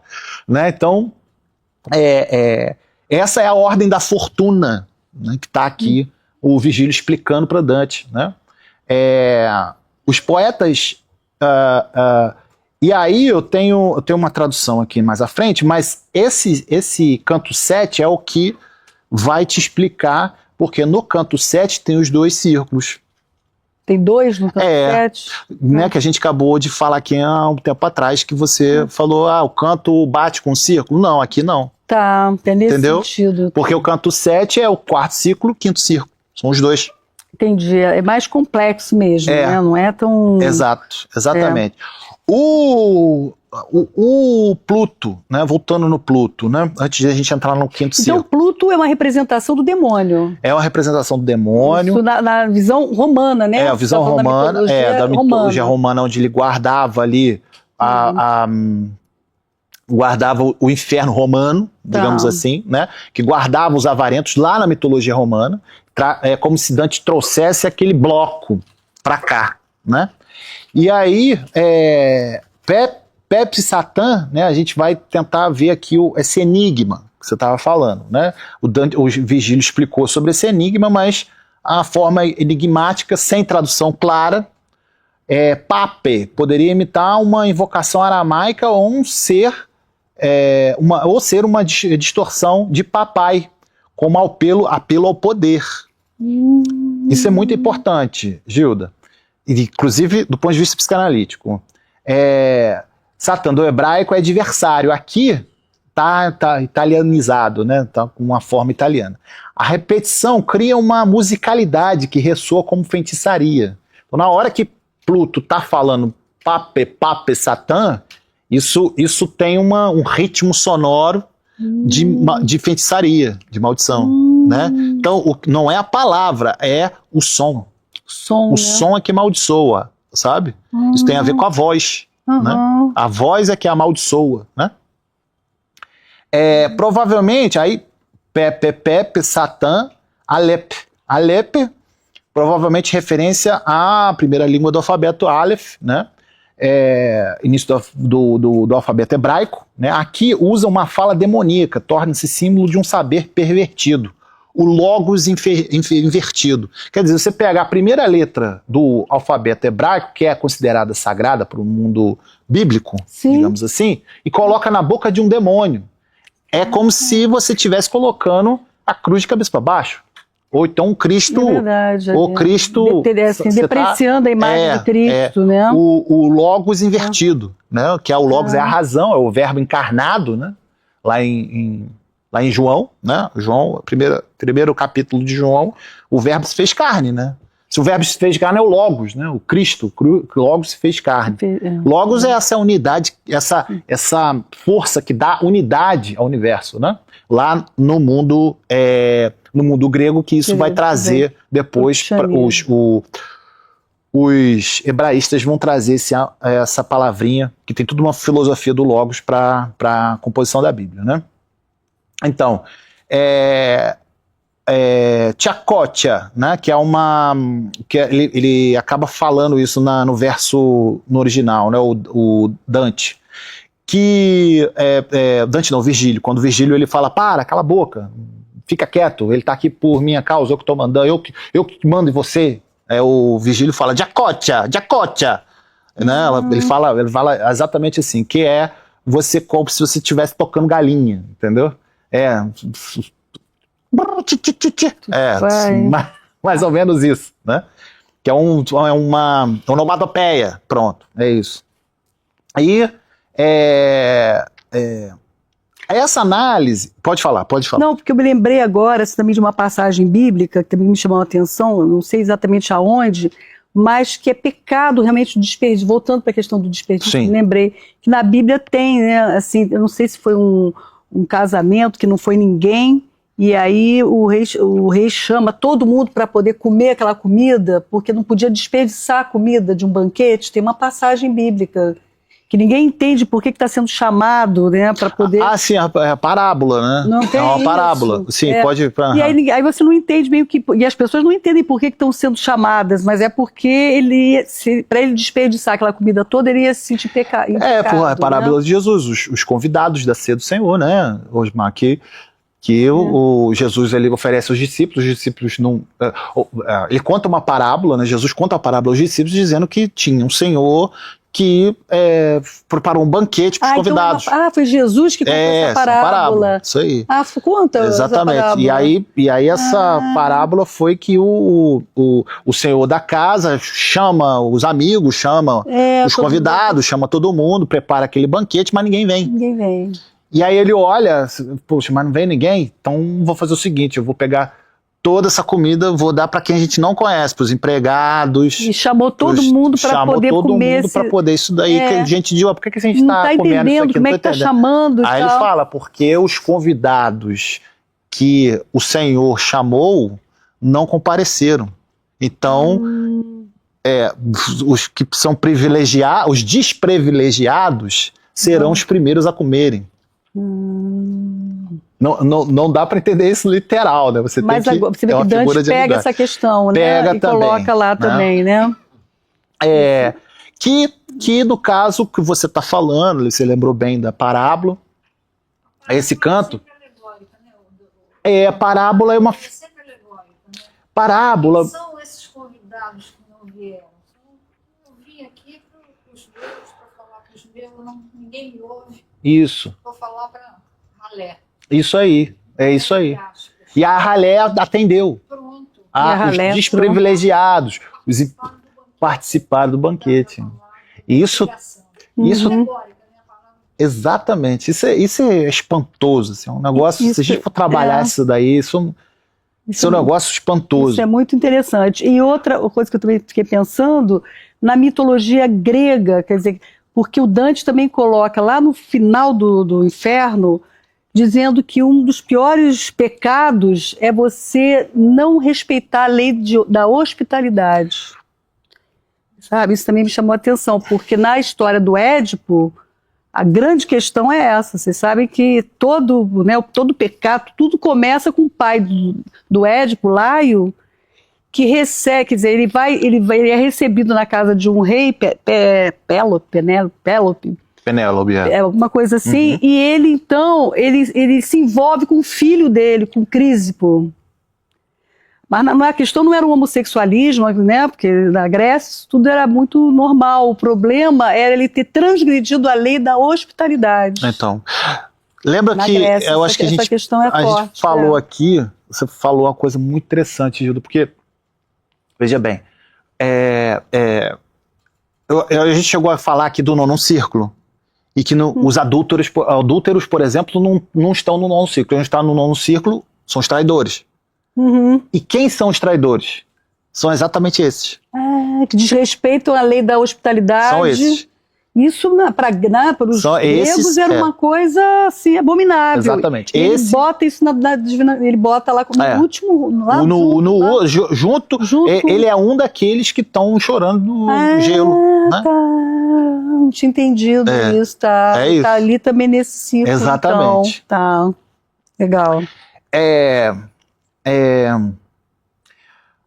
Esse canto, também, você falou logo no início ali você estava falando de Corinto, de Menelau, ali também a lei da hospitalidade foi quebrada, porque a Helena vai embora com o Paris, e aí começa a guerra de Troia. Sim. Quebraram Exatamente. a lei da hospitalidade, exatamente. Ele entra lá e sequestra ela, né? Pelo menos a história que eu conheci. Ela está servindo lá fora da Grécia, né? Ela está servindo fora da Grécia e sendo tratada com todas as regalias, mas ela está escrava. Ela está escravizada. Isso também quebra a hospitalidade. A hospitalidade estrangeira. Porque, na verdade, o que acontece ali são os gregos criticando a hospitalidade do bárbaro. Só que, na verdade, assim, criticando a hospitalidade dos bárbaros, na verdade, os gregos estão querendo submeter os bárbaros, eles não estão sendo submetidos. Né? É isso que está acontecendo ali. Né? Se asujeitando. Por isso, os próprios gregos criam o eidolon. O eidolon é um holograma, né? que é o holograma da Helena, de Menelau, né? Em que acaba surgindo o boato de que ela não morreu, não foi embora, ela está aqui, só que ela está no Egito. E aí começa toda a saga do Menelau ir lá no Egito para procurar a Helena, né? E se depara com a própria, né? A peça de Eurípides, Helena é exatamente assim, né? Então. Disfarçada, e aí a gente já estava até falando aqui, né, Sandra, sobre processo de anagnóris, que é um processo de reconhecimento que acontece, que é definido por Aristóteles na Poética, né? E que tem vários níveis de reconhecimento, e nesse ponto Menelau à primeira vista não a reconhece, né? A Helena verdadeira, né? A Helena verdadeira ele não reconhece. Mas assim, voltando aqui, Gilda, que é isso? É muita coisa. Mas eu acho que fica dinâmico, né? Eu sei que é mais difícil isso também, difícil. né? Isso aí não é fácil, não é pra ele, eu entendo. Mas eu confio, então eu sei que você é tão preparado, o Ronald, né? Eu disse que seria fácil. É verdade, isso é verdade. Tá, né, Alex? É isso mesmo. Na análise literária desse canto 7, a economia da culpa, do avarento e do desperdício. Aí o que está em jogo é a culpa, né? Que a gente pode até criar uma teologia do excesso, ou teologia do escassez, né? Os avarentos e os pródigos são punidos com a mesma ação inútil: empurrar pesos eternamente. Empurrar? Pesos eternamente. Pesos eternamente. Uns contra os outros. E ficar reclamando por causa disso. Que é o que a gente sabe, né? Que acontece muito na neurose. Exatamente isso. E uma coisa agora que me ocorreu também é o seguinte: teve uma moça aqui ensinando essa parte financeira. Você teve, você dá, né? E aí uma coisa que me chamou a atenção é o seguinte, que a pessoa que vive a escassez, muitas vezes ela vai para o desperdício. Eu nunca, assim, né? Você não faz essa associação. Aquela pessoa que viveu a escassez, ela vai segurar, ela vai querer se sentir segura, não necessariamente, né? Uma compensação, né? Mas não, a pessoa ela pode sim viver no desperdício em função de ter vivido muita escassez. Você pensou no caráter lógico consciente. Exatamente. Porém o inconsciente é de outra ordem, entendeu? A pessoa pode fazer de tudo para voltar para a escassez. Então, exatamente. Você falou, e aí eu com o ouvido aqui, a gente escuta o quê? A anorexia. Sim. A anorexia, ela não é só um distúrbio alimentar, como a psiquiatria vai dizer isso, né? A psiquiatria vai falar, não, é um distúrbio alimentar. Mas não é isso, né? Para a psicanálise é o desejo do nada, né? Exato, o come nada. Come nada. Come nada. A pessoa come, só que ela come o vazio. A escassez, aí você associou com a escassez. Com a escassez, porque você tem uma pesquisa, tem até pesquisas que mostram isso, países em guerra têm uma população de anoréxicos mais acentuada. Que coisa, hein? Olha que coisa. Os países em guerra, né, guerra civil, né, você tem um aumento de anoréxicos, depois que eu tô falando, né? Não é na hora. Aí acabou a guerra. Acaba a guerra, aí volta tudo normal, tá tudo bem. Em vez de querer, né, se alimentar bem. A tendência dessas ixias, elas irem se deslocando da anorexia para bulimia. Então, mas isso exatamente, é o significante, é por isso que eu tô falando, é exatamente isso, só que eu tô usando o significante anorexia, mas é isso que acontece, os países que tiveram guerra, depois que quando tá tudo bem, faz o retorno anoréxico. Ou a pessoa ficou obesa, porque toda a questão é a mesma, né? A pessoa vivia escassez, então agora vou comer para poder, né? Exatamente. Ou então come nada. Ou come nada. Né? São os extremos que o Dante coloca aí, exato, né? Exato, pródigo o mesmo círculo, né? Exatamente. O pródigo e o avarento. O come nada é o avarento de comida. Ou aquele que come tudo também, a mesma questão está posta. Exatamente. Né? Para suprir o vazio, como é que você se relaciona, né, com... O Dante, então, como ele coloca os padres nesse círculo, né, os religiosos, né, nesse círculo, junto com os que são os avarentos, entre os avarentos, entre os pródigos, né, a gente está falando de comida. No caso de Dante, especificamente, é dinheiro. Porque é aquilo, eles estavam sempre ou desperdiçando dinheiro ou acumulando dinheiro. Retendo dinheiro, né? A avareza, né? Tanto é que na teologia católica você tem a usura como pecado, né? Os protestantes não têm isso. Você tem outro tipo de teologia, que são teologias bíblicas e, enfim, mas na teologia católica, usura vai para o inferno. Que é o que os burgueses, que em sua maioria nas revoluções do século XVII e XVIII, se converteram. Converteram ao protestantismo. Eles se convertem ao protestantismo porque eles são burgueses, estão acumulando, estão fazendo usura. Né? Então isso é interessante a gente dizer. Porque quando Jesus mesmo, né, não sei qual é a passagem, mas que fala, quando você estiver ajudando um pequenino, uma pessoa, né, pobre, tudo, é a mim que você está ajudando. Né? Exatamente. Não sei onde que ele fala isso, mas... dos evangelhos, quando ele fala vinde a mim as criancinhas, né? Também tem essa concepção. Né? Então assim, a pessoa que está... Fala até necessitado, ajuda, né? Eu estarei lá, né? Isso, porque isso, a criança, né? Deixai a minhas criancinhas, deixai, né? Quer dizer, tem gente segurando, né? Então, o discurso sobre a fortuna é espetacular. Ela aparece como ministra de Deus, não como acaso cego. A fortuna lá no mundo grego era meio acaso, né? E essa visão desfaz a questão do binarismo, né? Há uma ordem, mas ela não se submete à compreensão humana. Tá. Vê o que você acha disso.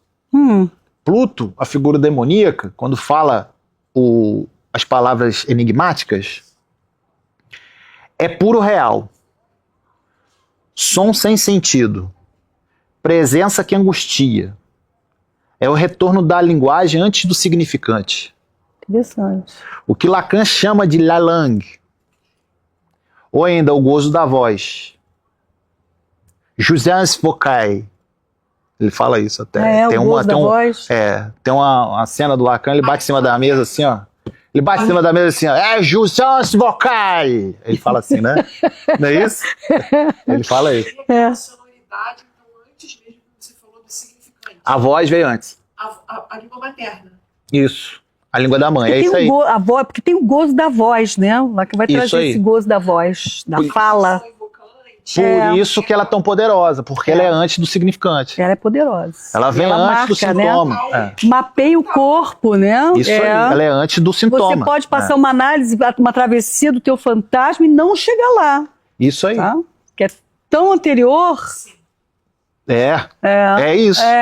Você é falado antes de você nascer, de ser concebido. Você já é falado. Então, assim. Se você é falado antes de ser concebido na barriga da sua. Como é que você vai acessar isso lá do outro? Mas acredito fortemente que possa ter total relação com o seu olhar e com o seu manejo, com aquela realidade periférica. Isso. Exatamente. Ali é exatamente isso. Porque o sujeito lá não é falado. E aí, o sujeito não é... Ele não entra no discurso? Não entra no discurso. Ele não entra ele é anterior ao significante, anterior à voz. A voz do outro, né, que eu tô falando. Que ele não é falado. Você não reconhece. Quem é que fala do cara que tá na sarjeta? Quem que conta a história dele? Conta aí. Conta a história da negra que tá lá pegando 12 horas de trabalho. Ninguém tá interessado nessa história.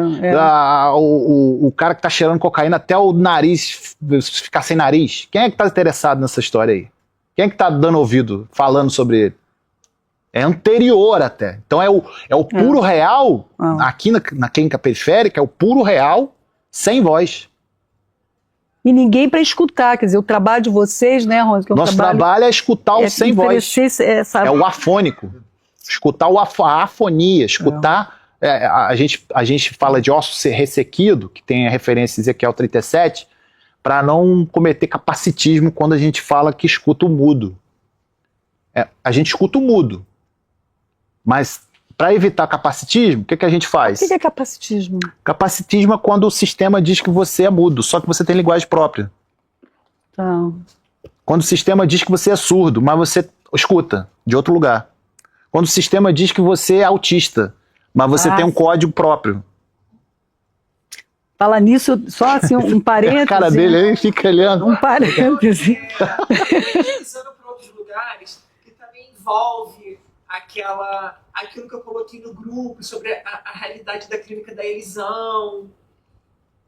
Lembra? Sim. É um inferno nessa, entendeu? Olha, a gente... Então, mas eu não sei como é que tá aqui. Mas não tem problema, sabe que eu Não, falei pro Ron, não vamos apressar. Bom, eu tenho muito interesse nesse estudo, sabe? Então eu falei, olha, a gente pode seguir o segundo semestre, não tem problema, não tem A gente pressa, vai entendeu? devagar aqui, não tem problema. gente vai Isso é devagar. importante, porque Porque essa interlocução é que é maravilhosa, eu amo, gente. Exatamente, É. exatamente. Pra Mostrar mim, aqui a análise do conto, na narrativa, mostrar a análise literária, importante, a interlocução com a psicanálise lacaniana, freudiana, a psicanálise da periferia.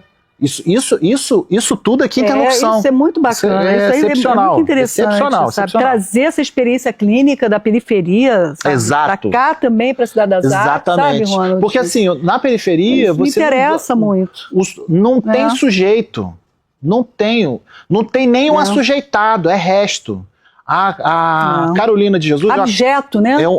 é um abjeto. Não é nem objeto, é abjeto. Só que isso que eu ia falar, eu acabei de escrever um texto para a Universidade Federal do Paraná, para o NEP, do Núcleo de Estudos em Psicanálise e Psicologia, que vai falar de racismo, cultura e racismo, né? Um dossiê que vai falar de cultura e racismo. E aí a gente escreveu, eu, o Jário Carioca e a Sol, a Solineide, que é uma das membros lá da Escola da Escuta Periférica.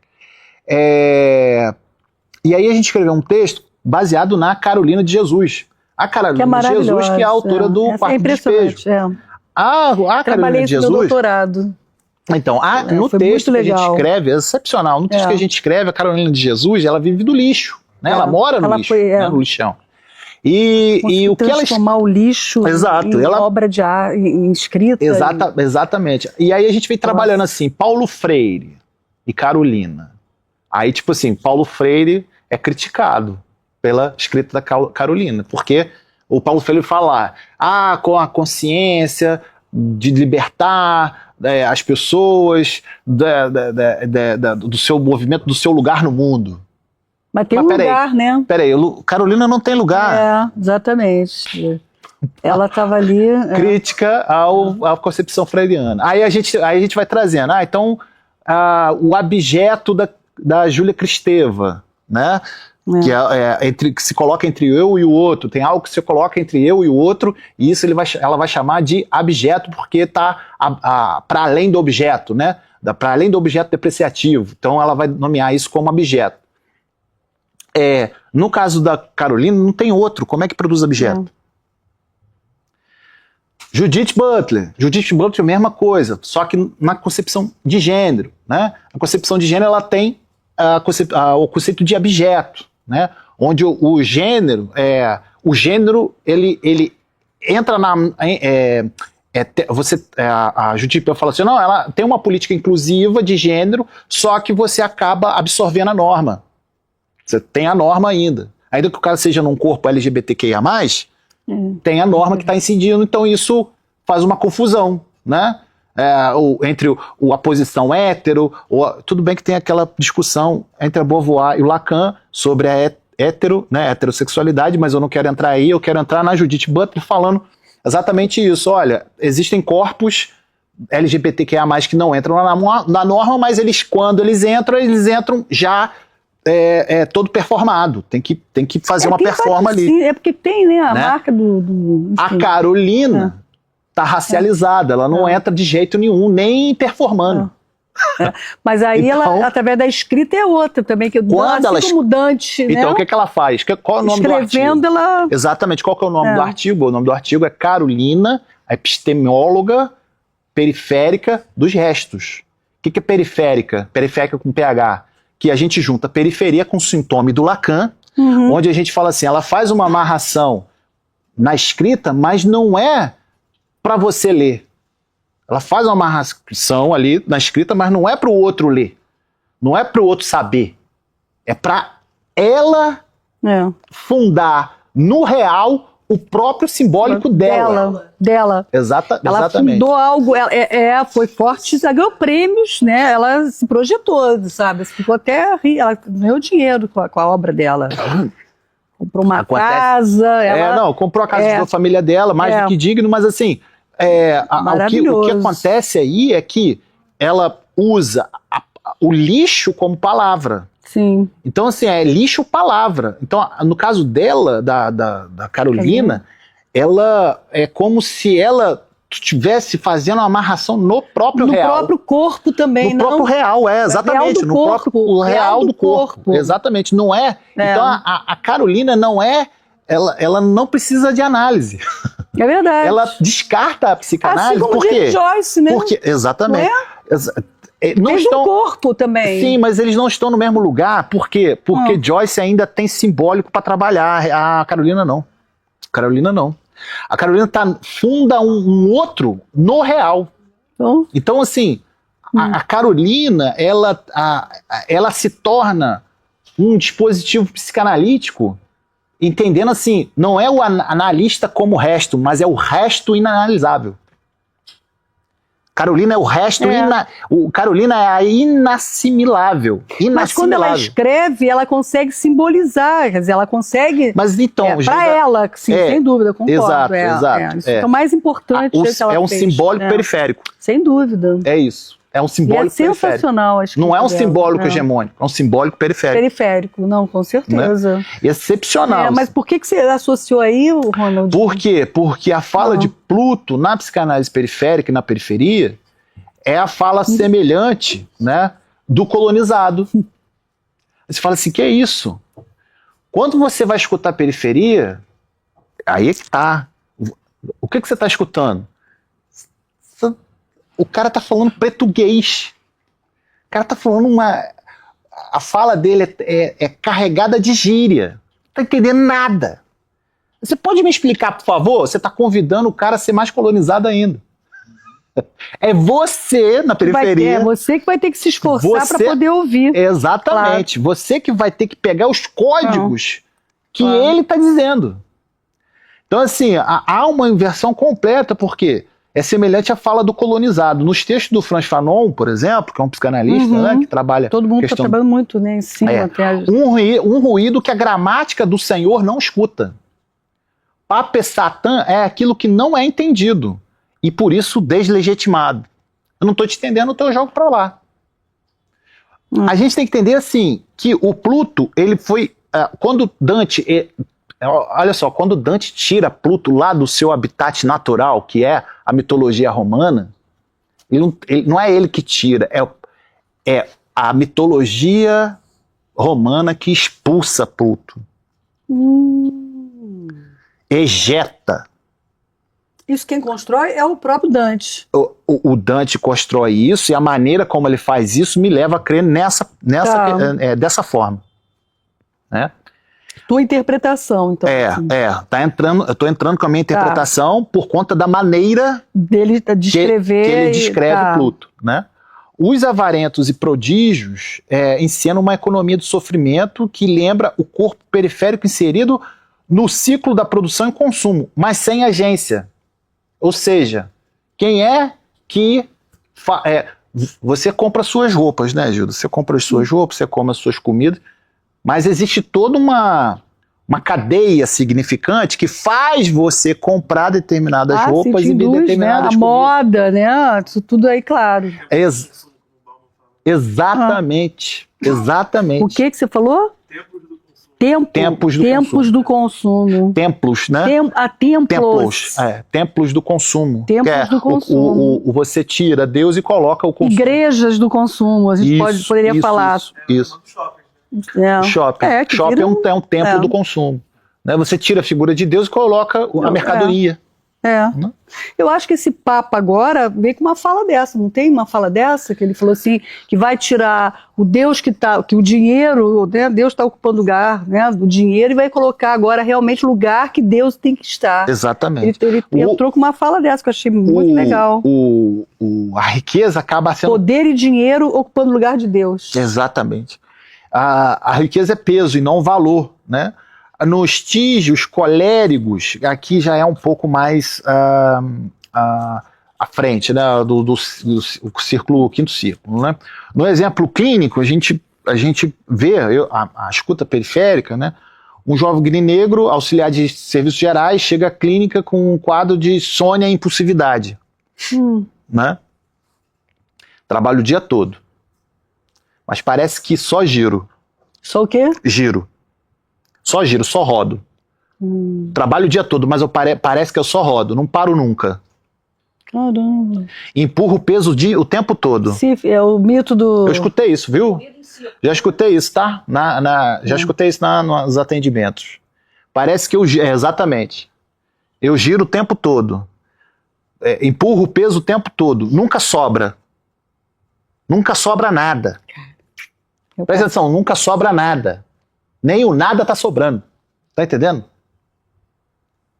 Não, e assim tem assim, né, gente? Né? Trabalha, que não. Quando eu pergunto, mas a sua raiva. Nem ele comida. tinha muita raiva, né? Ele tinha muita raiva por causa dessa condição e tal. Ele responde, é melhor calar. Se eu falar, vira um monstro. Nossa Senhora. Se você não acolher esse monstro que tá aí, você já pensou? Porque falando ele consegue, né? Esse sujeito, esse osso ressequido, eu não falo sujeito porque não tem sujeito aí. Ainda não tem nem objeto. Então a gente utiliza Ezequiel 37 do Vale dos Ossos Secos. O Vale dos Ossos Secos, do livro do Ezequiel, é quando Deus fala com Ezequiel, olha, atravessa esse rio. Aí Ezequiel, ele atravessa o rio, e quando ele acaba de atravessar o rio, tem toda uma trama aí, logo depois, Deus fala assim, tá vendo ele entra num descampado e fica só com caveira, né? Os ossos bem esfarelados, bem cinza, os crânios também cinzentos e esfarelados e cheio de poeira, um descampado. Deus pergunta para Ezequiel assim, tá vendo esses ossos aí? Revive eles. Ele, não, pô, que é isso? Não vou reviver. Pra lutar, não é? Vive pra ir pro campo de batalha. Como é que eu vou reviver isso daí? Não. Olha só. Abre a boca e fala. Abre a boca e fala para esses ossos, para eles ressuscitarem. Ele dá uma segunda, a terceira e vai. Ossos secos, levantem. Ele só fala isso. Ossos secos, levantem. Só fala isso. E meio que no texto, em hebraico, né? É tipo como que eles falam, meio sem saco, assim. Levanta essa parada aí. O impacto da língua hebraica é meio assim, sabe? Aí... Não acreditando. Exato. Ele fala sem acreditar, Ele fala sem acreditar. Quem tá apostando nesses ossos ressequidos é Deus. Coisa, né? A aposta a aposta é de Deus, não é de Ezequiel, não. E olha que o Ezequiel é analista, tá? Não, eu gostei de uma expressão de um pastor que ele disse o seguinte, porque é assim, uns têm unção, outros não, né? Então, uns são, outros não. Exato, exatamente. Esse ele era, né? É boa. E aí Ezequiel fala isso, e aí na princípio, num instante seguinte não acontece nada, e os ossos começam a se movimentar, dá um mini terremoto ali, começa a bater os ossos uns contra os outros, tentando se encontrarem. O texto fala isso. Até que os ossos começam a se juntarem, formar aquele esqueleto, depois vinha o tendão. O texto é belíssimo, belíssimo. Vem os tendões, os músculos, a roupa e formam um exército de guerreiros, que é um exército do Senhor. Do Senhor para lutar, Para lutar a guerra lá da Assíria, né? Ezequiel é um profeta do exílio também. E aí, como a gente traz esse significante dessa passagem, ossos secos, ossos ressequidos, para justamente colocar no lugar do sujeito. Lá no teu trabalho, na periferia. Exatamente, lá na periferia. Entre esses ossos resseguidos da circulação compulsória, né, desse jovem negro, né, entre o excesso e a falta, vive entre a acusação de gastador e a cobrança improdutiva. Nunca é o sujeito que ganha menos, é sempre ele gasta muito. Já viu isso? Entendeu isso? Mas aí vocês usam, então, essa passagem bíblica para poder até trazer como, A gente pega ali para como uma compor. metáfora para eles, né? Assim, Exatamente. Sua raiva é castigada, seu silêncio é patologizado. Aí ele tá quieto, ele não fala nada, ele não quer falar do monstro dele porque ele tá doente. Mas não é. É uma circulação compulsória que está acontecendo ali. Né? E só dele estar ali falando e se escutando também, né, Ronald, também, sabe, faz uma diferença. Alguém que está ouvindo, né, alguém que está valorizando a fala dele, isso faz muita diferença. Lugar. Colocar a palavra. Exatamente. Só que é Pluto, cara. É Pluto. Você vai escutar Pepe, Satã, Alepe. Você vai escutar isso. Mas assim, das vezes, claro que não todas, mas esses lugares mais aquilombados, mais periféricos, eles têm não vou dizer tradição, mas eles têm uma total relação de barganha com o divino. Então, muitas das vezes, é o que salva essa pessoa que não tem nada. Então, isso aí, você está escutando... Isso na época de estágio, que eu tomei muito na cara, ainda em SPA, isso aí. Com essa realidade, que era muito distante daquele garoto imaturo, jovem burguês, e que eu me defrontava a todo momento.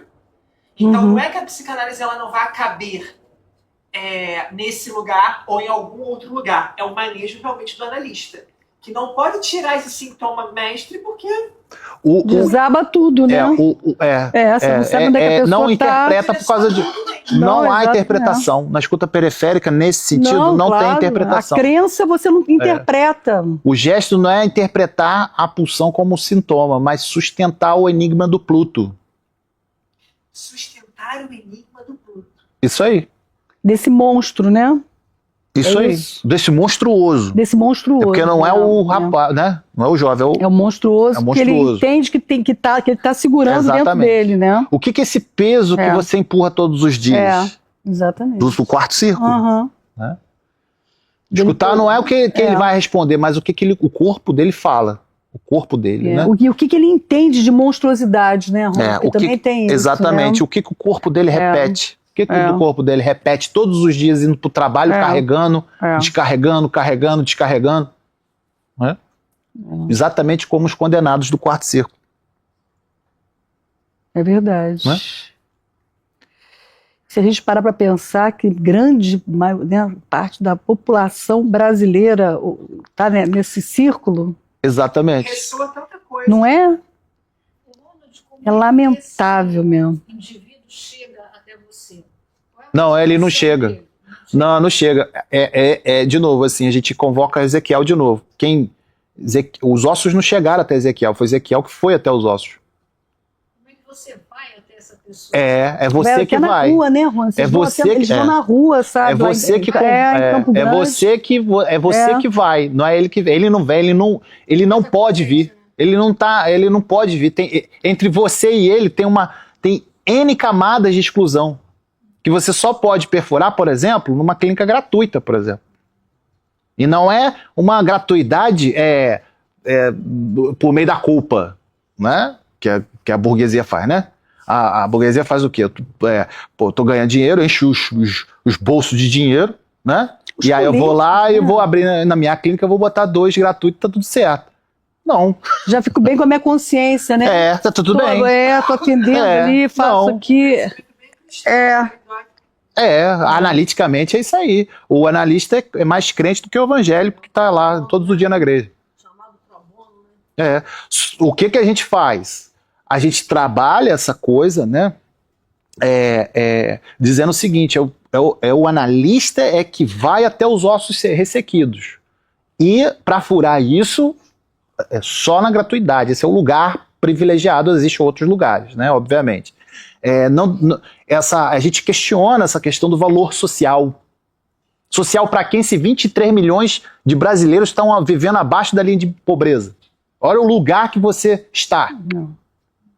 Ou seja, a gente acabou de falar de Carolina aqui, né? Então, quer dizer, tem bolsões, não é de pobreza, é de miséria. Pobreza não é um significante que dá conta. Mas você sabe de uma coisa, eu tenho uma amiga, né, até a Janaína, o nome dela, que eu tenho maior admiração, sabe, é uma pastora. Ela fez um trabalho da Cristolândia, tirando o pessoal da Cracolândia, que é uma coisa impressionante, gente, assim, de levar, sabe, para um espaço, começa com um banho, porque eles chegam imundos, né? Nossa, o que ela salvou de vidas, o trabalho foi belíssimo durante anos. Eu acho que depois da pandemia que teve algum problema aí para continuar, sabe? Chama Cristolândia, sabe? Nossa, é uma doação, é um ato de muito amor, né? De você também se dedicar. O psicanalista periférico, ele atua na periferia, mas ele também não sai dela. A periferia não sai do psicanalista. Entende? Então, assim, por quê? Porque a periferia não é um lugar, não é local, não é uma localidade. A periferia não é uma localidade, é um território. Ele é um território onde por exemplo, não se acende, não existe ascensão social no psicanalista periférico. A radicalidade do fracasso, do fracasso clínico é o tempo inteiro. O tempo todo, porque você trabalha com teorias o tempo todo que não dou conta. Então você vai buscar, principalmente na literatura brasileira, que é dentro dos contextos brasileiros, né? Essa escuta. Você vai o tempo todo buscar literatura brasileira, produção sociológica brasileira, né? Você vai buscar... a gente vai escrever um texto agora lá na revista Tempo Psicanalítico, da SPID, você faz parte também. A Tempo Psicanalítico a gente publicou a travessia, a escuta psicanalítica e do psicanalista periférico, né, com PH, e o psicanalista bancário. O que é o psicanalista bancário? Bancário é o significante que a gente tirou do Paulo Freire, né, sobre educação bancária. Né? O que é o psicanalista bancário? É só depósito de restos. Ah, sim. Depósito de restos. Só que qual é o depósito de restos? O depósito de restos não é só de dinheiro, obviamente, mas o psicanalista, enquanto depósito de restos, ele não faz a compostagem. Ele não faz a compostagem, ou seja... coisa de você colocar os restos, revolver, botar aquele lixo e dali você adubar a terra. Entende? Então, quando a gente fala que a periferia não é só um lugar de escassez, é um lugar, igual Ezequiel 37, é um lugar de ossos secos, sim, mas é nos ossos secos que tem potência. Sim. Se você tiver esse olhar, né? Claro. Né? Exatamente. Você tem que ter esse olhar, essa aposta, ir lá e falar algo, é isso, né? Oferecer também a escuta e a fala. O psicanalista periférico, ele o psicanalista periférico, ele oferece o seu corpo, né, para que esse osso ressequido é que tome o seu próprio corpo. O corpo do analista, não é o corpo do analisante. Não, ele oferece o próprio corpo, né? Oferece o próprio corpo para que o osso ressequido, os ossos ressequidos possa arrancar. O osso ressequido arranca o corpo do analista periférico, né? Eu entendo isso até da seguinte maneira, porque você vai ter que lidar com um cheiro, né? Que essa pessoa chega, não tomou banho, tá na rua, né? Você vai ter que lidar com uma pessoa suja, com um hálito, né? Sei lá, eu imagino isso, né? Não, sim, eu vou ali rapidinho. Vai lá, meu irmão. Vai lá no banheiro, cheira, volta. É assim. Ah, sim. Cheira, volta, senta, conta a história de novo. Então o que ele sabe fazer, ele continua ali na rotina dele, né? Exato. Então você tem que entrar ali naquele circuito dele, né? Para poder retirar ele. Então é um trabalho no mundo dele. É você que tem que entrar no mundo dele. Se você não entrar no mundo dele, exatamente. Sem retirá-lo daquela condição. Entendeu? É um ato mesmo assim, né? De doação mesmo. Eu canto 8, Gilda? Canto 8? A gente vai ficar Olha, a gente vai ficar Bom, eu vou ter que dizer isso para vocês, gente. Nós não vamos sair do inferno hoje, gente. Não vai. Não tem como, não. Olha, eu posso aqui adiantar alguma coisa do canto 10. A gente pode ir para o canto 10. Assim. Então a gente já pegou já porque... No 8 e no 9, que vai ser... o canto. Não, o canto ou o círculo? A gente pode pegar alguma coisa no canto 10. Isso, a gente pode pegar a gente estava no canto 7, né? E a gente pode ir pro canto 10. O 10, né? O nono é aquele do choro, né? Não, mas aí, se você quiser, a gente vai. Eu vou pegar mais 2 semanas aí no canto. Eu acho que a gente não vai sair tão cedo do inferno. Tem aqui, a gente pode pegar aí, canto por canto, mas vai... Não, vamos, né? Mas assim, eu acho que tá legal, eu tô gostando, gente. O que vocês estão achando? Tô achando bem dinâmico e a gente tá conseguindo fazer hoje mais essa interlocução com a psicanálise. Isso. Você não achou? Isso, mas essa é a ideia. E a ideia é essa, sabe? O que mais me agrada é isso. Agora, então, vamos finalizar com 10? Vamos lá, tá. Vamos lá. Vai lá. No canto 10, acontece várias coisas, enfim. Após atravessar os portões de Dite, a gente até chegou a falar isso alguma coisa. Falamos na última vez. Que foi onde que até, inclusive, a gente chegou a parar aqui. Muito rapidinho, desculpa. Edite é o local. Dite. D-I-T-E. É isso, né?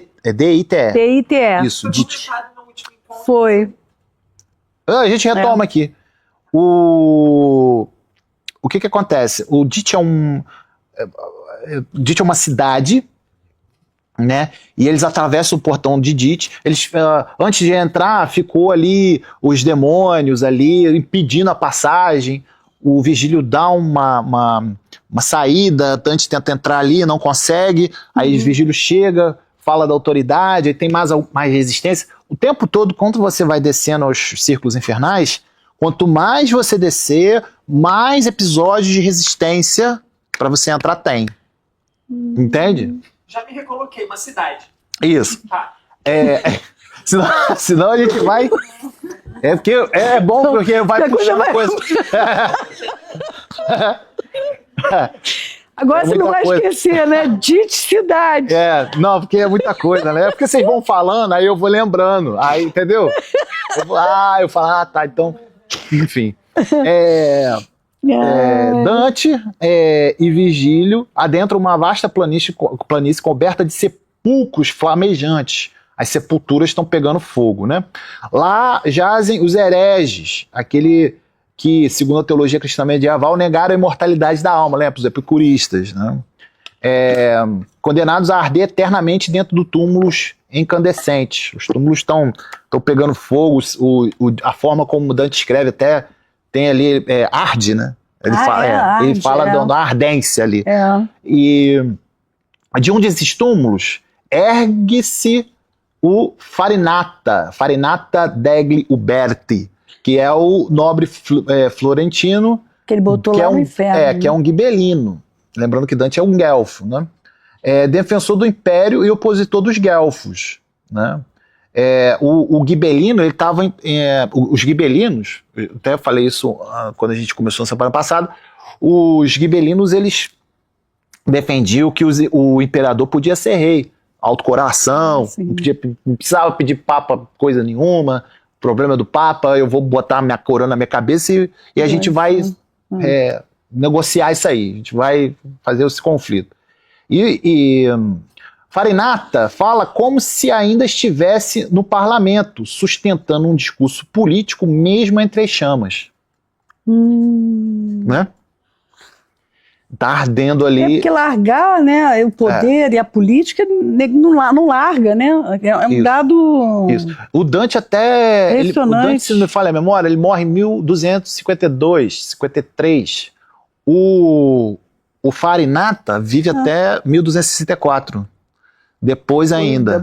Ou seja, o Dante desejava que o Farinata estivesse no inferno. Já tinha colocado. Já tinha colocado lá. Então, isso é interessante.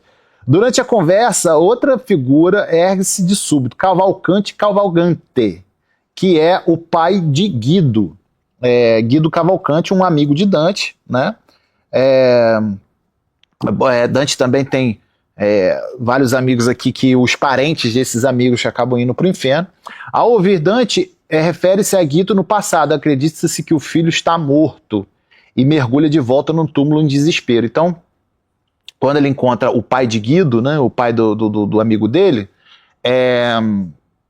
o pai do amigo dele escuta a voz de Dante e o Dante fala assim: ei, pai do amigo meu, esse aqui, ó, esse cara aqui é o pai do amigo meu, rapaz, é o do poeta Cavalcanti. Aí o cara, tipo, meio que me descobriu aqui, entra pra dentro do túmulo, né, em chama ardente, né, desesperado. Farinata, que é esse político, né, então, profetiza o exílio de Dante, que ocorreu em 1302, e esclarece que os mortos no inferno podem conhecer o futuro. Não sei se você lembra disso também, da última vez que a gente tratou disso, né, que os mortos são oráculos, né? Todo morto é um oráculo. As erígias, por exemplo, que são as fiadeiras, né? Lá em Shakespeare, né, também. Sim. Shakespeare, o Hamlet, né, ele traz porque eu fiz um trabalho sobre isso. Tá voltando da guerra, e aí parece uma bruxa do nada. Lá em Shakespeare tem isso, né? Macbeth. Macbeth, exatamente. E uma vez que esclarece que os mortos no inferno podem conhecer o futuro, mas não o presente. Isso é interessante também, porque os mortos, eles não se presentificam, né? O morto, esse significante da perda, né? A perda não se presentifica. Entende? Então, a perda não se presentificando, ela só aponta para o futuro. A sua condenação, né? No caso. Uma vez que um evento acontece, torna-se invisível para eles. O canto, uma vez que um evento acontece, eles não estão vendo, ele está só narrando. O canto termina nesse ponto, deixando ressoar as dores políticas e afetivas daqueles que, mesmo mortos, continuam lutando por reconhecimento. Tá, que loucura isso, já pensou mesmo? Você tá morta ainda continua... Que é a periferia. Buscando, né, ser visto. Ser visto. Você sabe que eu tô me lembrando... Mas não dá, né? Não consegue. Não... Mas você sabe que tem um psicanalista que escreveu um livro que é o arrebatamento dos zumbis, uma coisa assim. Ele pega até o arrebatamento da Marguerite Duras, essa questão, e traz para onde? Na Cracolândia. Ele vai dizer que as pessoas se juntam ali, né? Não é à toa que São Paulo tem isso, para serem vistos.